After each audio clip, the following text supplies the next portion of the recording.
A bit late. It's Gary's fault. Anyhow, welcome everybody tonight to the Sandusky Valley Beekeepers meeting for August. It's a time of excitement, time of sometimes drag going to the bee yard.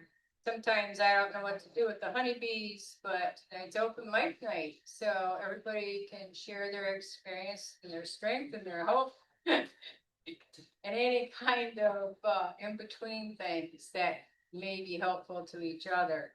So with that, I want to move forward with roll call. Of course, signing in at the front front sign-in desk here. And I'm going to ask Sue to read the minutes, please. Thank you. All right. Sandusky Valley Beekeepers Association.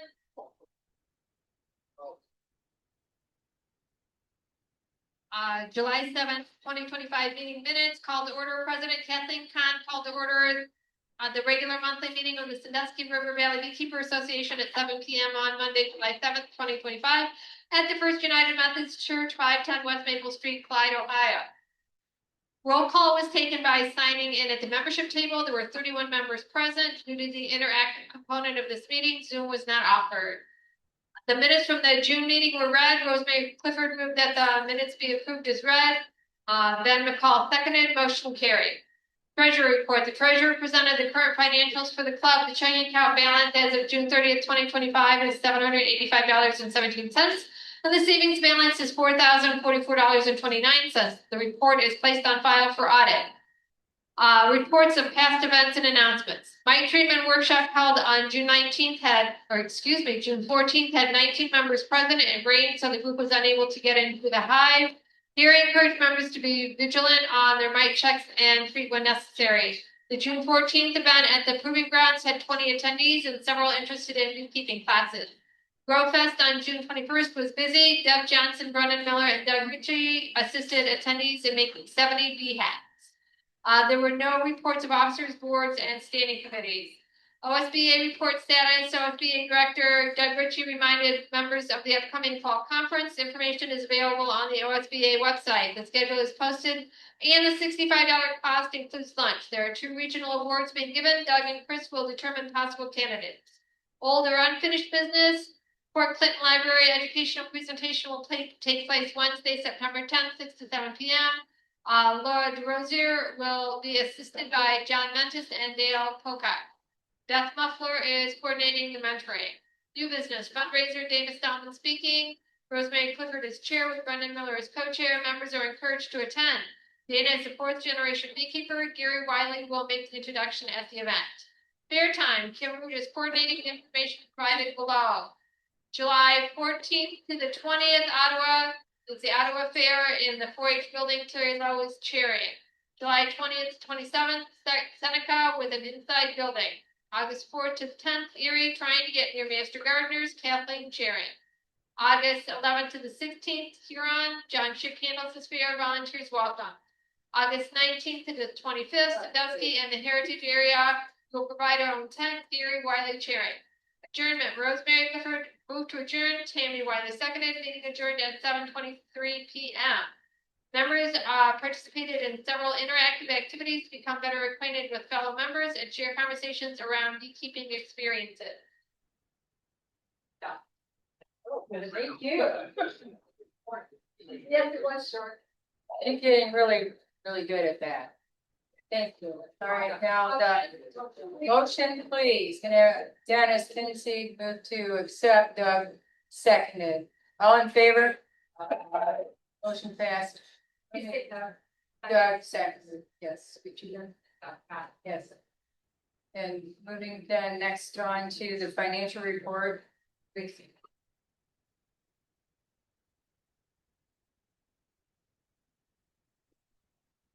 All right, the starting balance as of July 1st was $785.17. The only receipts that we had coming in was from the Dana Stallman fundraiser, and that brought in $1,110. The 50/50 was $107, and then Dana Stallman himself donated $100 to the club. He has special ties to the club over the years, and it was something he wanted to do.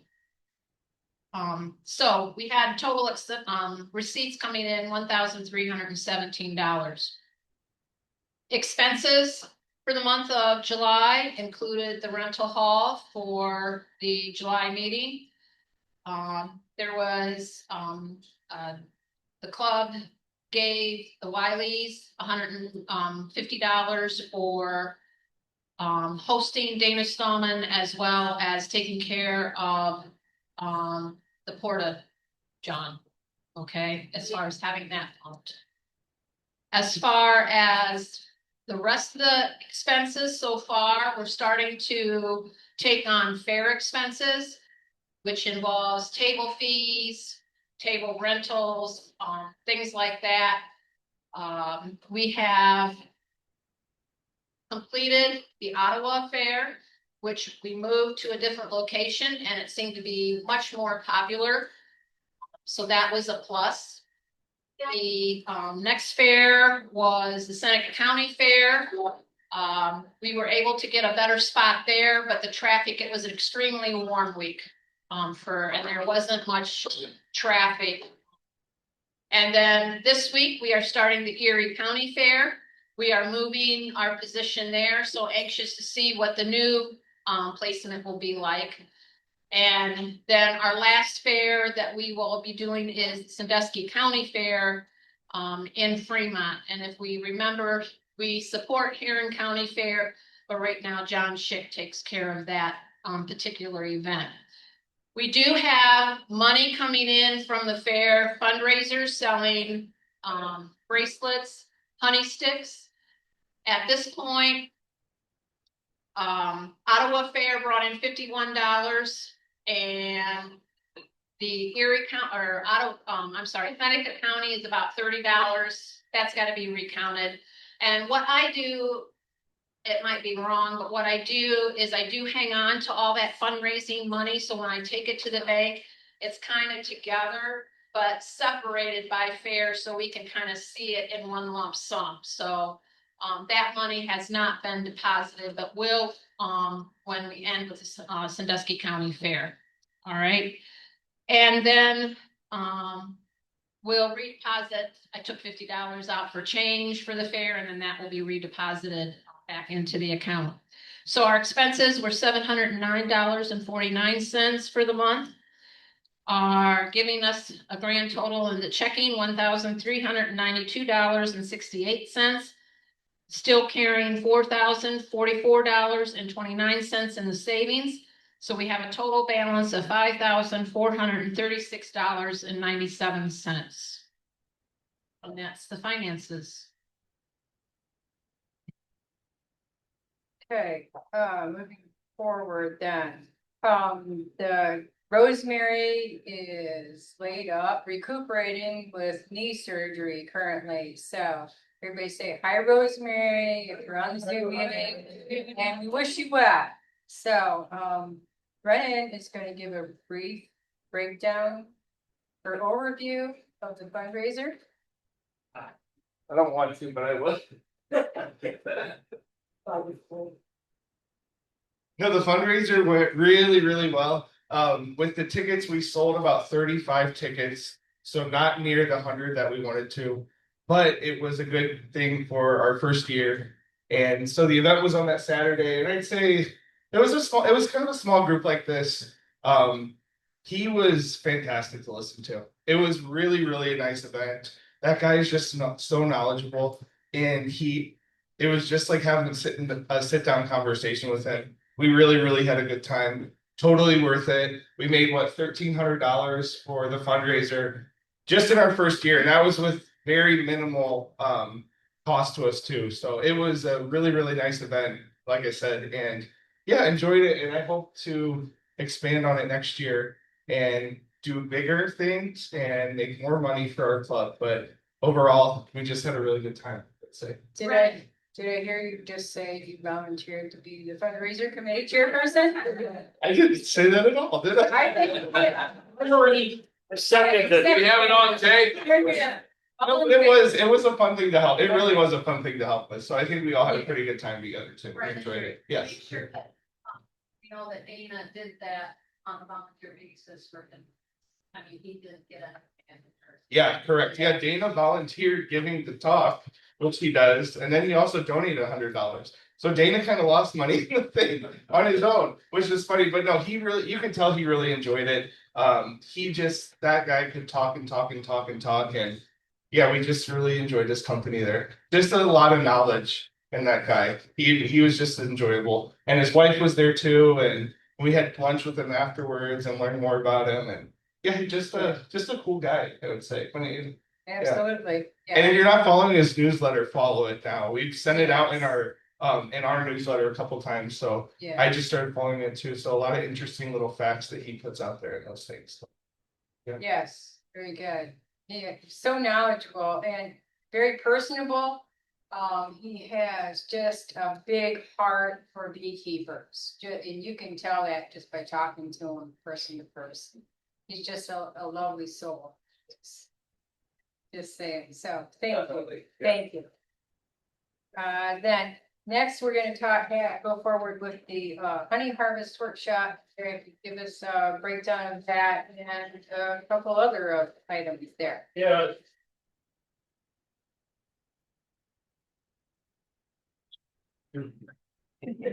So we did the honey harvest workshop.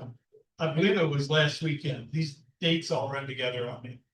But we actually we were able to extract honey. It was a rainy day, but I went out the day before and got frames out of one of our hives and had a good time.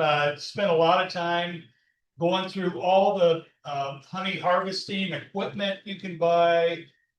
We talked about labeling and bottling and the business of honey. These are things that we don't normally talk about during our classes that we have for new members.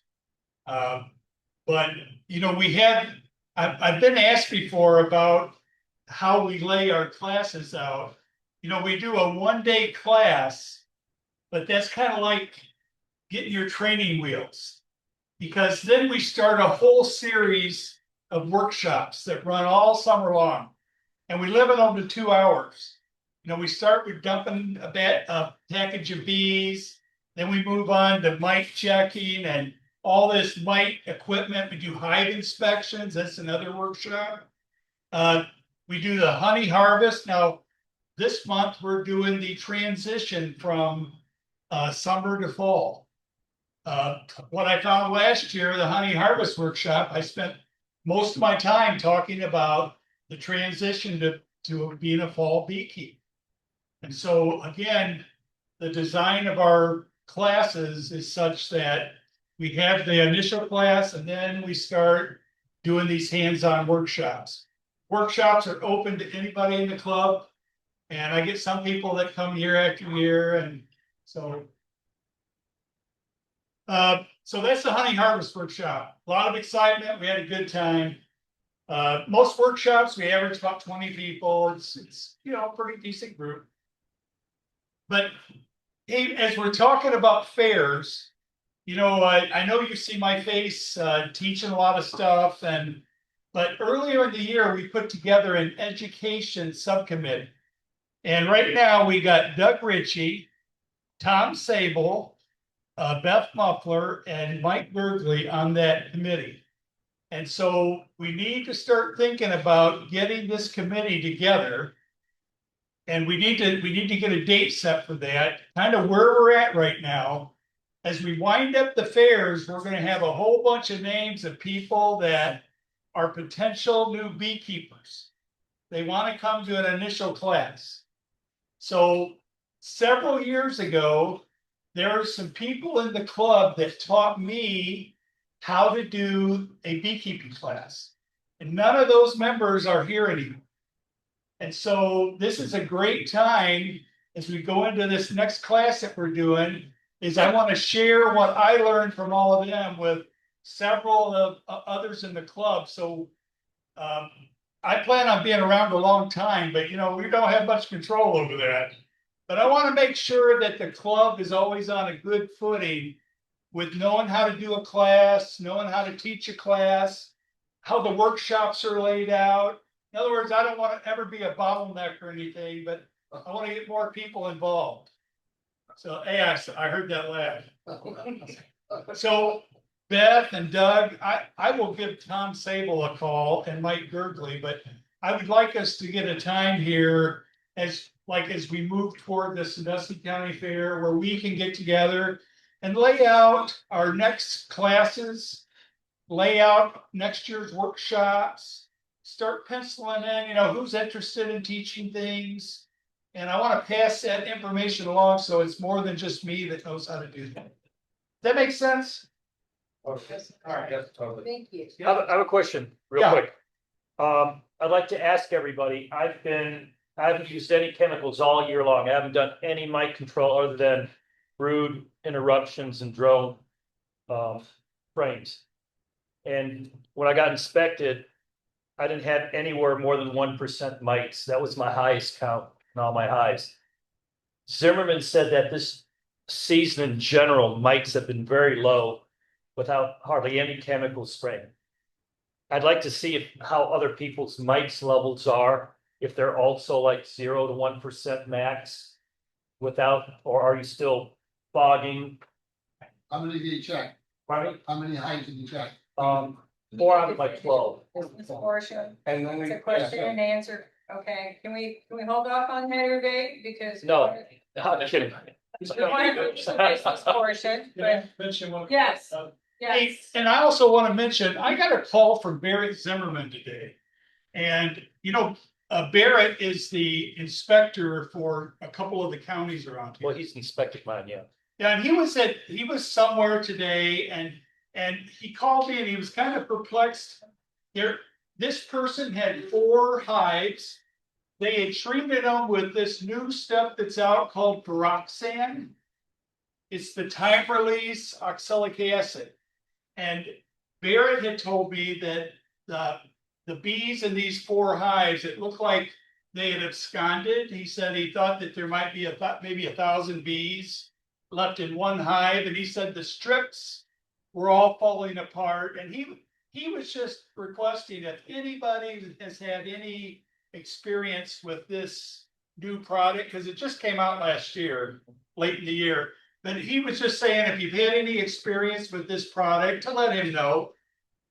Because he was, he ran up on this, inspecting some hives, and he just, he was just a little leery about what he saw. So, yeah, Doug. One of the representatives over the southern counties used it. We were talking to her and they SBA thing last night. I think she has like 5 or 6 hives. Her highest high count was 1. And she said in most of the hives, the bees had been chewing and getting rid of those strips. So they don't like them being around like any other strip that's in there. I mean, when I use Former Pro, they tend to turn them so get rid of them, they get them. But she had really good luck with it. I ordered some last night, so I'm gonna give them a try. All right, well, just if you have any experience with this, let Barrett know. Yep, we in Cleveland, they were talking about it. If you're anywhere near soybean fields, to pull back on them because new surfactants in the Libertine, the Warrior sprays they're using are really pushing down hives and hitting them hard.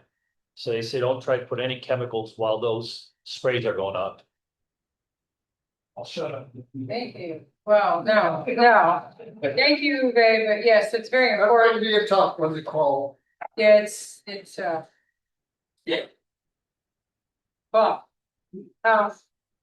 OSBA report status. Chris, do you I'll leave that to you. represent Upcoming. upcoming? director. Okay, That's right. all right, Doug. You didn't hear me, Chris. You didn't hear And me. then you represent. Chris defers to you, Doug.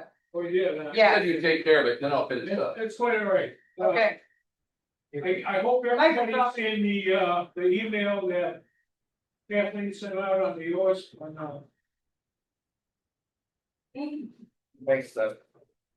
Okay, I hope everybody's seen the email that Kathleen sent out on Ohio House Bill 96. This is a very controversial House bill at the time. Go to that site and take a look at what Jamie Walters from OSBA has put on the site. There's going to be some big changes on that. And we're not sure of the language. It's got a lot of gray spots in it. There seems to be some difference between the numbers that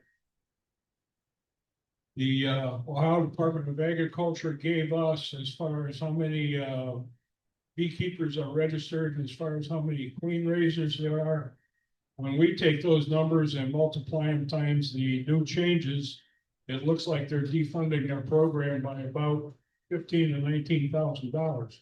But ODA put out some numbers the other day that showed that they were going to make all kinds of money. So we're confused.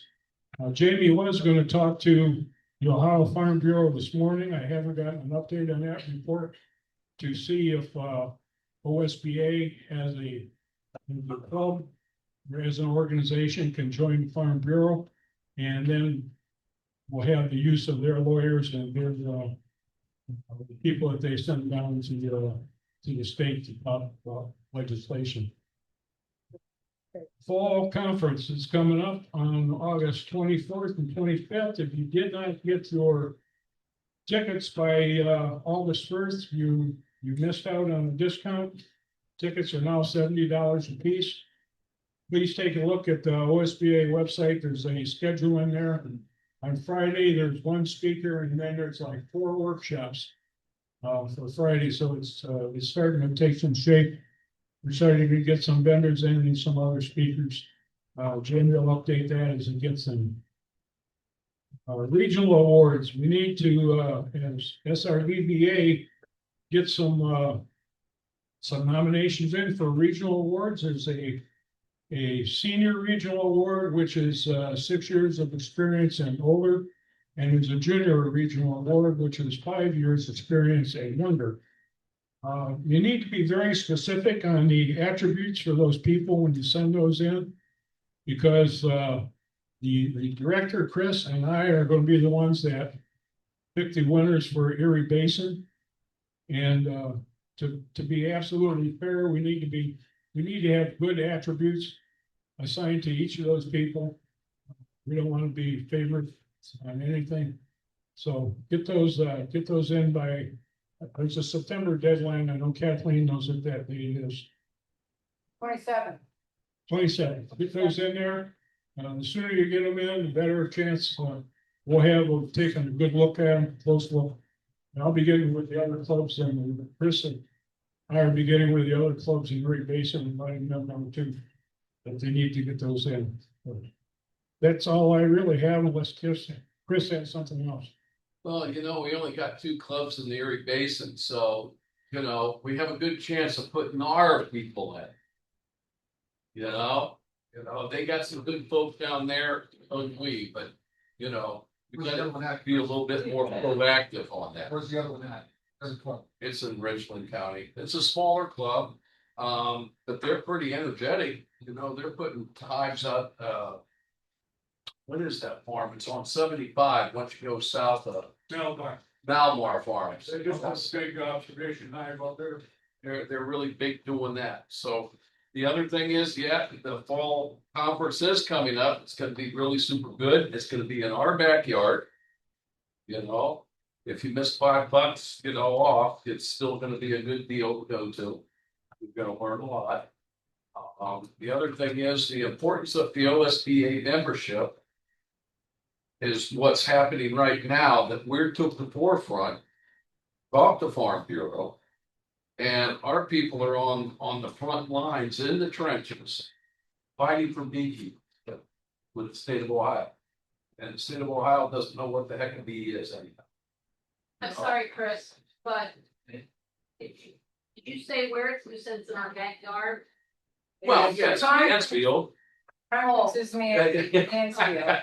It's only what, 45 minutes away, All conferences, You know. thanks, yeah. or we can have it at the fair if you want to put it on. Spearhead it, we'll change the location. We'll give it to Brennan. Yeah. But we are, that's what the membership dues are for the OSBA, when people ask about that, you know. too.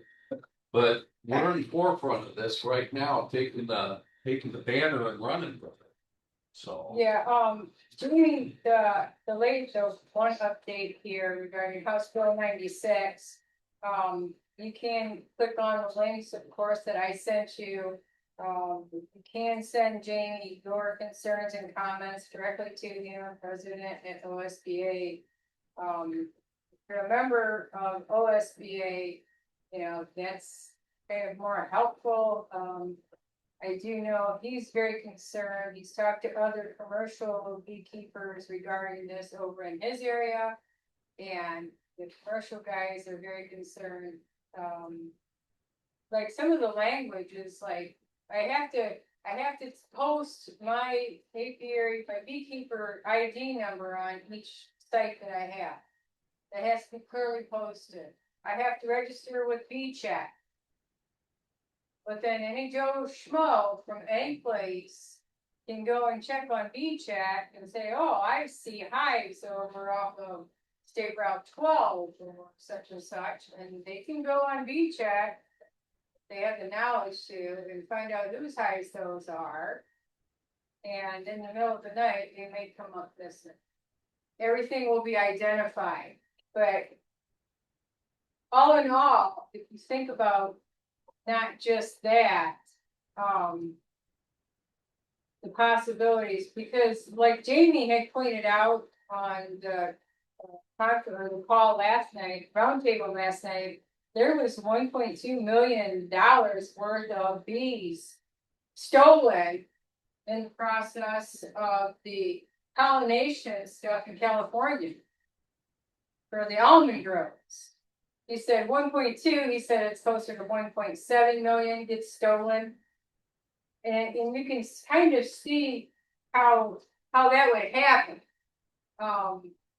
Because they go in with on pallets and lift them up and take them. And who's to say that, you know, well, that's my pallet too. They're clearly identified, possibly not, I don't know. But the commercial guys know that the thievery is going on. It's not the other part of it is kind of really iffy is like, so I want to gift a queen to say like Tammy or Beth. I have to have a queen certificate. I have to be registered with a queen certificate and pay that fee. And then it doesn't even talk about fines yet, but there's one little line at the very bottom of it that kind of implies something about common police court. And I'm like, well, what's this about? But nothing is stipulated. So we only have this 27th, 28th, 29th. The 30th, the state house is going to be voting on this to put it in process. The governor has already signed this. These people down there have no clue. They got no input from Ohio State beekeepers or any beekeepers. They're just rewriting stuff. Oh, we got to crunch the budget. Well, just on the Zoom meeting alone on the 27th of July that OSBA had, we were coming up with our own solutions for the budget. You know, everybody be registered, but why are we going to BeeCheck? Why aren't we going to the Ohio Department of Agriculture like it should be? On top of it, we're losing the only lab that we can send our samples to. Say, like, I have a possibility of American foul brood, or my neighbor does, and Barrett gets called out. He checks in. He goes, "Yeah, sure enough, looks like American foul brood, smells like American foul brood, but Bellsville lab is being closed." So where's it going to leave us if there is an outbreak of anything? What is going on between the state house and us on the ground here? So I think we really need to be proactive. That's why I had the roundtable discussion, and that was the only reason I was on it last night. I wanted an update. So Jamie's supposed to be sending a blanket letter, him and Bart Fletcher, and it's putting together a letter that we can use to then flood the state house with, you know, negation. Hey, you guys gotta pull this out. So Jamie's thinking is if we can get behind or join the Farm Bureau, they have legislative power.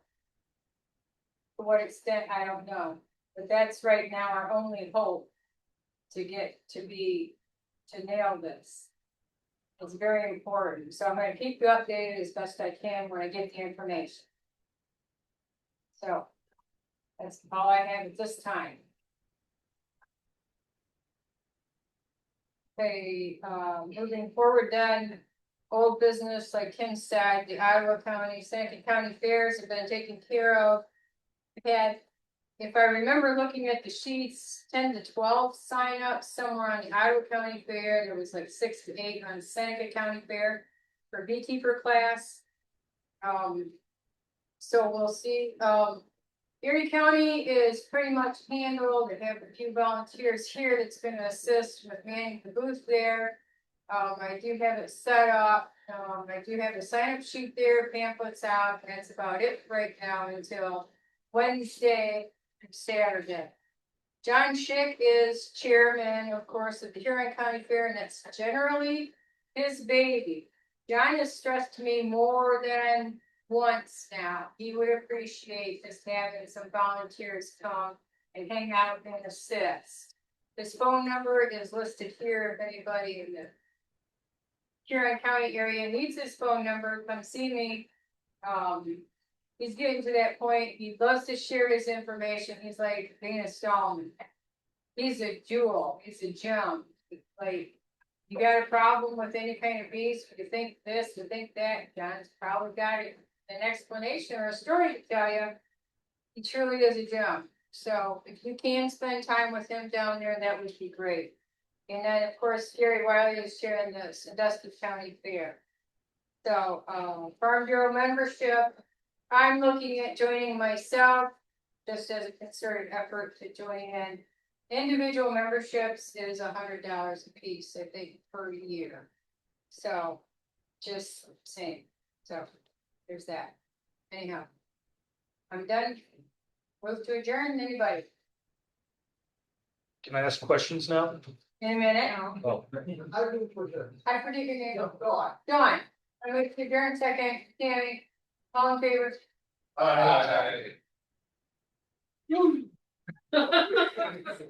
Open mic night. Go for it, Rudy. Good. I have 2 questions. Here.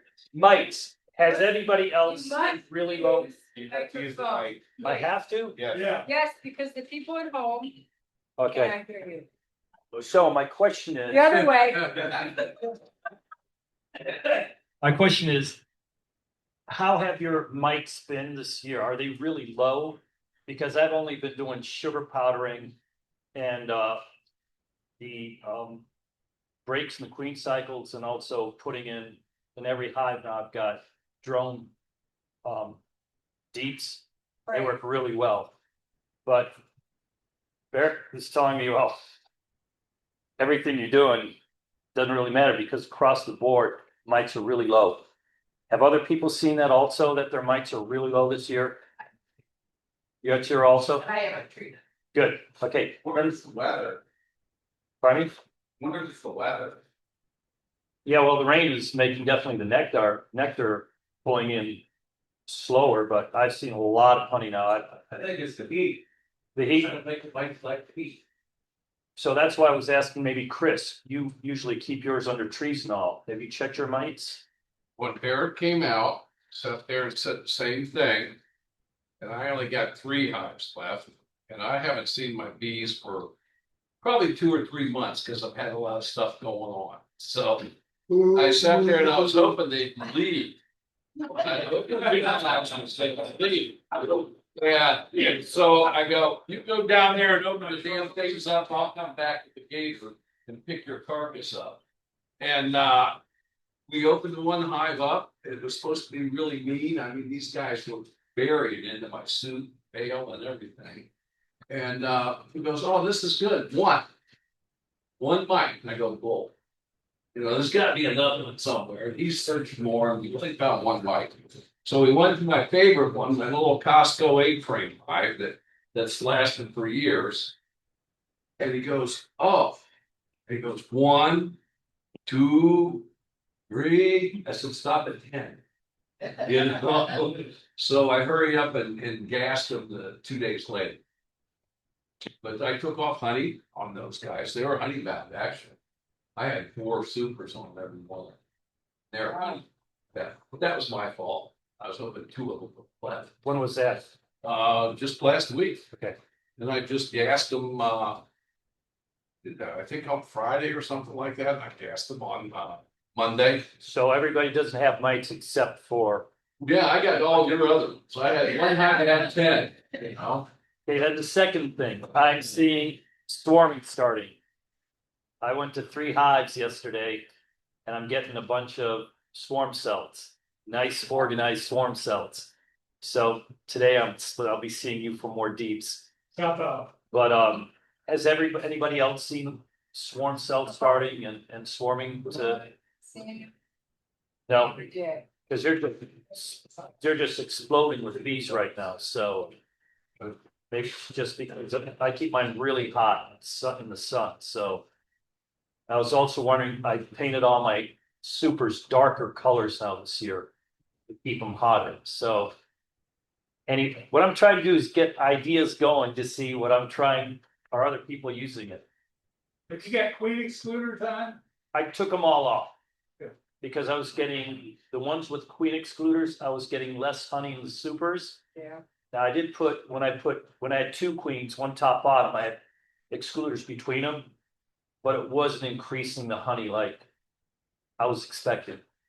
So I cut them and made separate hives out of it. And then after the soybean spray, again, I had effect two colonies, but I closed them all up during the spraying day. So nobody's seeing swarming yet. No. But this time of the year,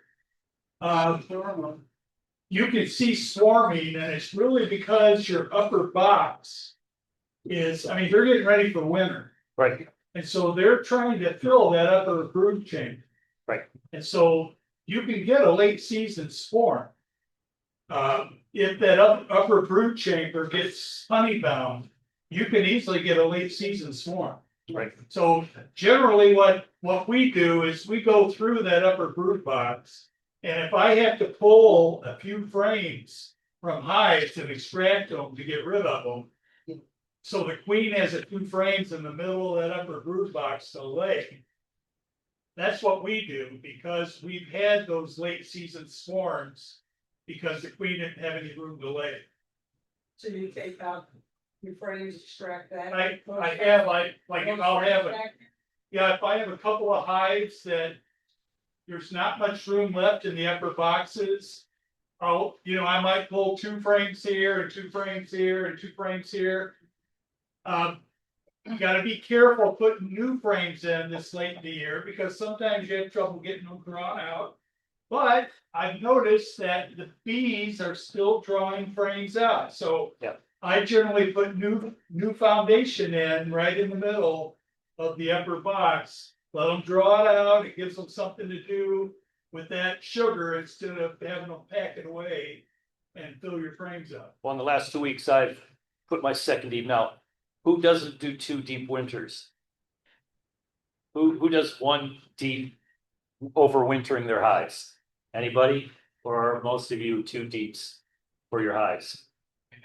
I have, not always, but most of mine are 2 deeps. Yeah. But I had 3 that was a single deep, with a honey super on it, and just honey. And they survived? Yes. All right. Yep. All right. All right. Because I'm on purpose letting them get hard, so I get a bunch of queen cells so that I can split. So then August, by end of September, I'm giving sugar water like crazy right now. So, anyway, but I'm on a growth cycle, so. I started with 2 and I'm up to 12, really Good. strong ones, so I wanna get up to 16 before September. 24 by next year. Oh, come on, please. I want 30. All right, Next, thank you. anyone else? So 2 teams. No nagging questions from anyone? We have to adjourn early. Ah. Paul. Yes, Paul. Earlier in the year, I had one hive that swarmed. It went into a pine tree. I cut the limb out, shook it in a box, covered it up. Go out the next morning, and there they are on the ground, all around that hive. I mean, they're just, all the box was empty. So I thought, okay. So I just took the box and lifted it up, took it over and just set it right on the ground. And left them, it rained that night, they were all wet, I thought they were dead, I mean, they didn't move. And I run my finger through them and I could see them, they just were dormant. So I put that box on, never even used the bottom board, just set the box on top of it and put a couple of spaces underneath so it was up off of them. They went up in the box. The next morning, there they were again on the ground. I thought, this is ridiculous. So I don't think we'll play this game. So I just set the box back on the same way again, put the wood under it. They went up it. This time they stayed. So it was, I don't know, I just was trying to figure out why they would do that, but 3 times that same hive swarmed.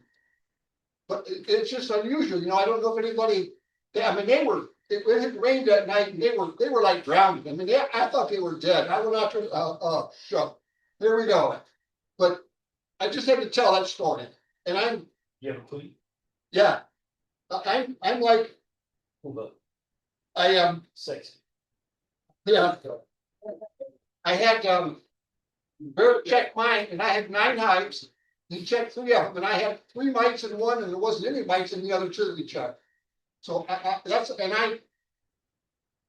like Chris, I kind of was a bad beekeeper, but I opened them up now and then. But I didn't really look after them like I should, but I didn't treat them with anything this year. And I'm just amazed at, how good they did do, because I started out with 3 hives. I progressed, now I have 9. So, and I really didn't really try real hard to keep them going, to have that many. I know my wife was sitting at home saying, why do you have so many hives? And I said, I don't know. Why do I? But anyway, that's another story I wanted to tell, but it's kind of fun, it's unusual. Thank you. According to Randy Oliver, you can take a bunch of your hives and just combine them down, so you have less, and then come spring, you just split them back out again. It saves you there. Do it that way. Yeah. No other issues, queen issues, drawing out issues. Mites are good. Okay, I had a swarm. I didn't know I had a swarm. The neighbor guy told me about it. He was putting up a greenhouse. It says, hey, second hive into the front there. It's in the tree. I tried. Put a swarm trap out, put lure out, put honey out. 40 minutes later, they were gone. Bye, Annie. Yeah. You done it too, Yeah, I've tried that before. Yeah. So. I've one more question. Does the club have a vacuum? Oh, what? Do we have a vacuum for?